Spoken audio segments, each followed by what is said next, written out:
রাত তখন প্রায় ২টা। চারদিকে নীরবতা, সবাই ঘুমিয়ে। কিন্তু একটা ছোট ঘরের ভিতরে এখনো আলো জ্বলছে। একটা ছেলে বসে আছে, সামনে তার স্বপ্ন আর পাশে তার ব্যর্থতা।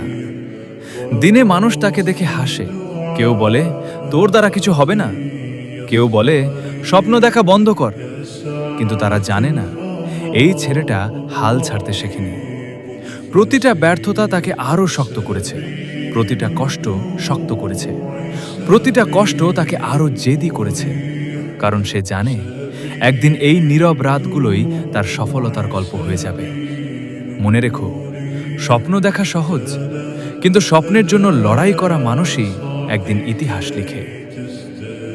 সাথে ছিলাম আমি, মোহাম্মদ কাউসার আহমেদ অন্তর, জাস্টিস পাবলিকের পক্ষ থেকে। সবাই ভালো থাকবেন, সুস্থ থাকবেন। দেখা হবে পরবর্তী এপিসোডে। আল্লাহ হাফেজ।